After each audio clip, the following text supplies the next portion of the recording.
internet. Pauline here. I'm just going to do you a quick review of my new induction hob. I'm really pleased with it. It's a DeDeitrich model. It comes with 4 cooking zones. The zones are marked with a very small line, as you can see there, varying sizes for different size pans. It's best to use the one most suited to your size, but unlike electric or gas, you can't see where the heat zone is. There's no red line, no red ring or anything like that, so place your pan within the line and you'll be sure to get it spot on. Very simple to use. 4 little markers there for each zone. Simply hold and press and it switches on, and then you've got your plus and your minus, which moves up the temperature, goes up as far as 9. Now, unless you put a pan on straight away, it will switch off. Now, in this pan I've got about 2 inches of cold water. I'm going to show you how quickly that comes up to heat. You already see little bubbles beginning to form on the bottom as it gets hotter and hotter. While we're waiting for that to do, I should just tell you some of the other features. It's got a timer, a little timer mark there. If you press that, you can set a different timer for each of the separate hobs, up to 99 minutes each, which is quite good if you want to time something. 10-minute simmer, quite easy to do, and it gives a little beep when it's all finished. You can also lock the hob when it's not in use. This is ideal if you've got children, but also handy for cleaning, because you lock the hob, then you can give it a really good scrub. Well, not a scrub, not a good idea, but a really good wipe down and clean it up. Back to this pan. You see the bubbles are really starting now. I don't know if you can see the steam coming up there, but I'm not sure how long it's been on now, probably 20 seconds or so. It won't be long now before that boils.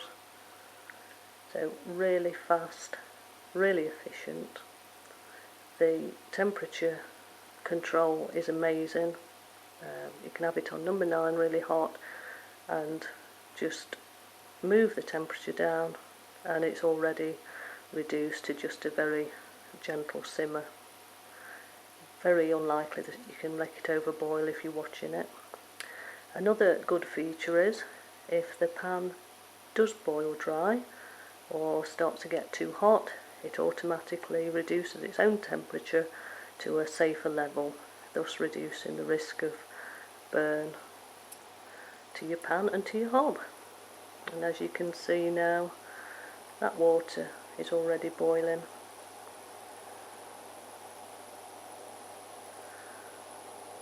And there we have it.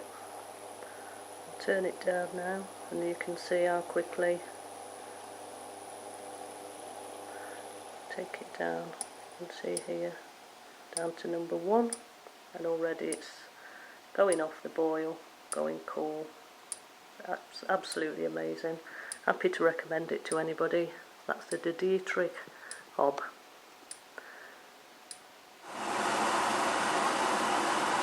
Just a couple of things I forgot to mention about this hob.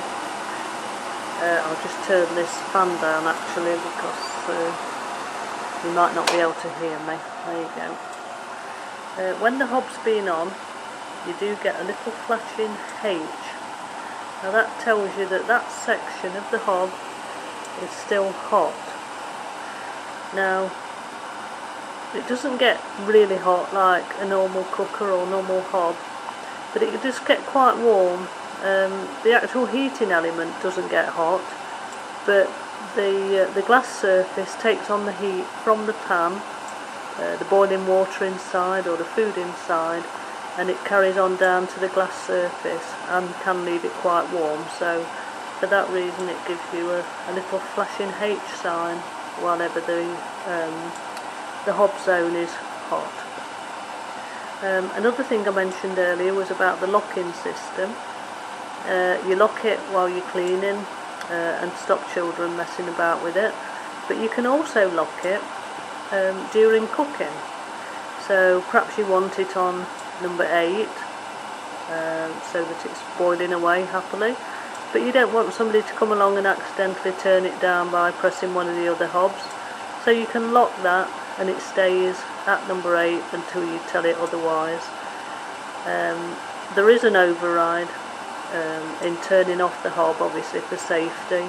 So if you needed to quickly turn it off, just by pressing the hob off, by pressing the corresponding button, it will just turn off even though it's locked. I hope you enjoy your hob if you buy one.